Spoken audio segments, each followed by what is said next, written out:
राधे राधे दोस्तों, हर हर महादेव। आप सभी को मेरा प्यार भरा Ram Ram. Welcome back to my channel. दोस्तों, आज मैं आपके लिए जो वीडियो लेके आई हूँ उसमें हमारे पवित्र मंदिरों में से एक श्री मेहंदीपुर बालाजी के बारे में मैं आपको बताने वाली हूँ। दोस्तों, मेहंदीपुर बालाजी का ये विशेष मंदिर दौसा जिले में स्थित है, जो कि राजस्थान में पड़ता है। तो आप सब भी अगर यहाँ आने का प्लान कर रहे हो तो मेरी वीडियो देखिए। आज मैं इस वीडियो के माध्यम से आपको बताऊंगी कि कैसे आप यहाँ पहुँच सकते हैं, धर्मशाला कहाँ पर लेनी है, रहने की क्या व्यवस्था है, दर्शन का क्या सही तरीका और नियम है। इसके साथ में ही मैं आपको संपूर्ण खर्च के बारे में, मंदिर के दर्शनों के बारे में, साथ ही में यहाँ जो नियम है दर्शन के साथ या दर्शन को लेकर के प्रसाद आदि के जो नियम है वो भी मैं आपको बताऊंगी। दोस्तों तो समय व्यर्थ ना करते हुए चलिए आप मेरे साथ आज घूमिए मेहंदीपुर बालाजी। दोस्तों, सबसे पहले हम बात करते हैं यहाँ पहुँचने की। तो दोस्तों, यहाँ पहुँचने के लिए सबसे सरल और सीधा साधन है ट्रेन। तो आप ट्रेन के माध्यम से मेहंदीपुर बालाजी आ रहे हैं तो आपको या तो बांदीकुई या फिर दौसा आना पड़ेगा। दोस्तों, बांदीकुई यहाँ से लगभग 40 किलोमीटर की दूरी पर है और दौसा लगभग 50 किलोमीटर की दूरी पर। तो आप चाहे तो दौसा चाहे तो बांदीकुई स्टेशन आ सकते हैं।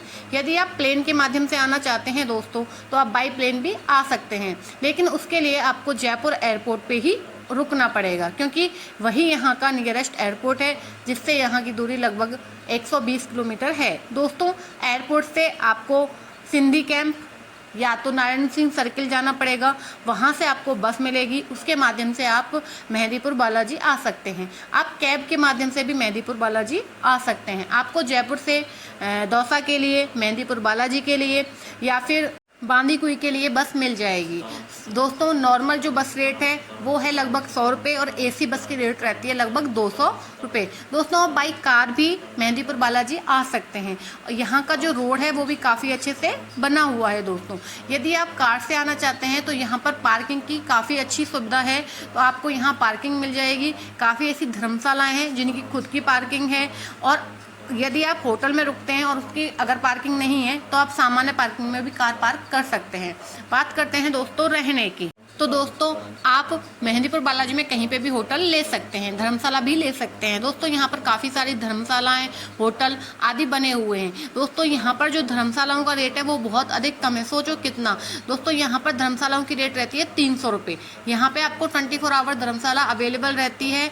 एंड यहाँ पर होटल्स की रेट रहती है लगभग 400 रुपये। यहाँ पर आपको काफ़ी कम दाम में होटल एंड धर्मशाला मिल जाती है। आप थोड़ा अच्छा लेना चाहते हैं तो 1000 रुपये में काफ़ी अच्छी सुविधाएं आपको मिल जाएंगी। दोस्तों अब हम बात करेंगे दर्शन के समय कुछ नियम जो आपको यहाँ पर ध्यान रखने हैं।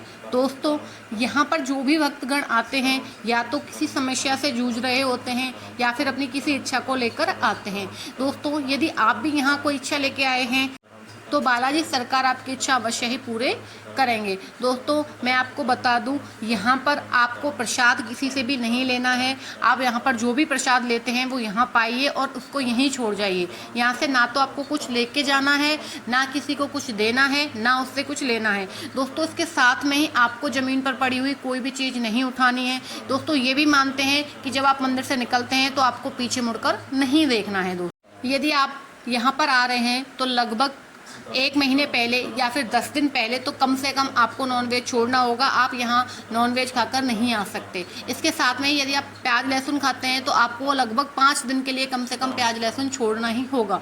दोस्तों, बाकी आपकी श्रद्धा है, ये कुछ नियम हैं जो मंदिर के द्वारा बनाए गए हैं। दोस्तों, एक बात बता दूँ, यहाँ पर कुछ लोग आत्माओं से या नेगेटिव एनर्जी से प्रताड़ित आते हैं और उनका यहाँ पर इलाज किया जाता है। तो दोस्तों, अच्छा होगा कि आप इन लोगों को देखकर कोई भी रिएक्ट ना करें, क्योंकि वो आपके लिए भारी पड़ सकता है। दोस्तों चलो अब बात करते हैं हम यहाँ लगने वाले प्रसाद की। मंदिर के आसपास काफ़ी ऐसी दुकानें हैं जहाँ पर प्रसाद, फूल आदि मिलता है, लेकिन उसमें कई प्रकार का प्रसाद चढ़ता है। दोस्तों, वैसे तो प्रसाद की स्टार्टिंग मिनिमम 51 रुपये से हो जाती है, बाकी आप अपनी इच्छा अनुसार प्रसाद ले सकते हैं। दोस्तों, यहाँ पर अर्जी व समान मनी की भी एक सुविधा होती है। दोस्तों, अर्जी वो है जब आप कोई इच्छा अपनी पूरी कराने के लिए बालाजी सरकार को मांगते हो, तब आपको एक प्रसाद चढ़ाना होता है, वो यहाँ पर अर्जी के नाम से जाना जाता है। यदि वो इच्छा पूरी हो जाती है तो यहाँ पर सवा मनी का भोग लगता है दोस्तों, वो आपको बाहर की किसी भी दुकान से मिल सकता है।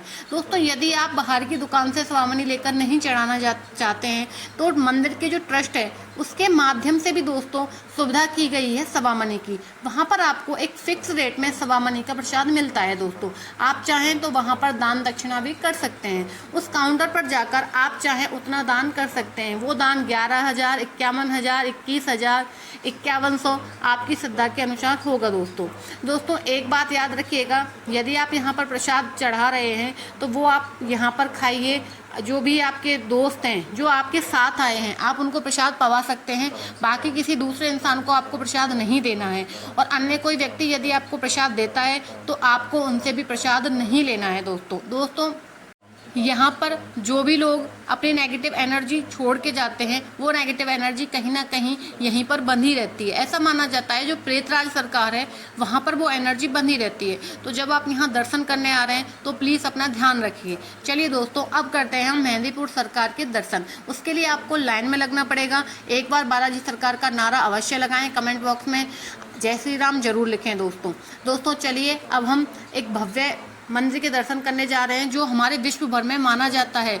और दोस्तों इस मंदिर की इतनी मान्यता है कि लाखों लोग यहाँ पर प्रतिदिन दर्शन के लिए आते हैं। ना जाने कितनी ही भीड़ इस मंदिर में लगी रहती है दोस्तों इसके मंदिर में आप दर्शन कीजिए और जय जय बजरंगबली कमेंट बॉक्स में जरूर लिखें दोस्तों जब आप यहाँ दर्शन कर रहे हैं तो आपको यहाँ बालाजी सरकार की एनर्जी अवश्य ही महसूस होगी दोस्तों हम यहाँ पर आरती में भी शामिल हो सकते हैं, लेकिन दोस्तों आरती के समय यहाँ बहुत ज़्यादा भीड़ होती है क्योंकि आरती के समय पर बालाजी सरकार के चरणामृत स्वरूप यहाँ पर कुछ जल के कुछ छींटे दिए जाते हैं जो काफ़ी शुभ माने जाते हैं। उन छींटों के लिए ही यहाँ पर अत्यधिक भीड़ होती है दोस्तों। तो यदि आप आरती के दर्शन करना चाहते हैं तो आप थोड़ा ध्यान रखें और बुजुर्ग और बच्चों को इसमें शामिल ना करें तो अच्छा है दोस्तों। चलिए दोस्तों अब बालाजी सरकार के दर्शन करते हैं और उसके साथ में ही हम अन्य मंदिरों के भी दर्शन करेंगे दोस्तों ये जो बालाजी सरकार यहाँ पर विराजमान है ये दुख भंजन माने जाते हैं, ये लोगों के कष्टों को हर लेते हैं दोस्तों। इसके साथ में ही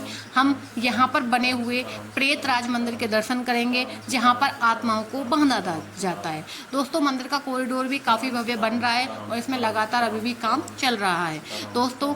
अब हम मंदिर के दर्शन करने के बाद इसके पास में ही जो अन्य मंदिर है उन पर चलते हैं। जी हाँ, यहाँ पर सामने एक राम दरबार बना हुआ है। आप मंदिर के दर्शन के साथ साथ इसके दर्शन भी अवश्य ही करें। चलिए दोस्तों पहले हम श्री राम दरबार में श्री राम जी और सीता जी माता के दर्शन करते हैं। ये मंदिर भी काफ़ी भव्य बना हुआ है। यहाँ इसके साथ में ही राधे कृष्ण जी की भी एक प्रतिमा विद्यमान है, आप यहाँ पर उनके भी दर्शन करें। आप चाहें तो मंदिर में थोड़ी देर बैठकर शांति का अनुभव भी कर सकते हैं दोस्तों। ऐसे जो मंदिर होते हैं इनमें काफ़ी शांति का और सुकून का अनुभव होता है दोस्तों। अब हम चलते हैं अपने अन्य मंदिरों के दर्शन के पास दोस्तों। मंदिर के पास में ही एक गली जा रही है, यहाँ होके आपको भोले बाबा के दर्शन के लिए जाना है और भोले बाबा के दर्शन के साथ ही यहाँ पर माता रानी के भी आपको दर्शन होंगे दोस्तों। चलिए चलते हैं दोस्तों। यहाँ पर संतोषी माता का एक मंदिर बना हुआ है, ये काफ़ी पवित्र माना जाता है और बताया जाता है कि ये काफ़ी पुराना है। इसके साथ में ही यहाँ पर काली माता का भी मंदिर बना हुआ है दोस्तों।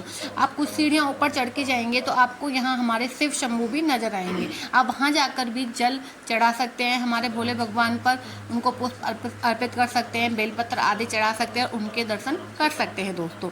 इसके बाद दोस्तों थोड़ी दूर जाकर यहाँ पर हनुमान जी की एक बहुत बड़ी प्रतिमा दिखाई देती है जो कि पूरे मेहंदीपुर बालाजी में आपको दिखाई देगी। इसका रास्ता धर्मशाला के पीछे होकर जाता है दोस्तों।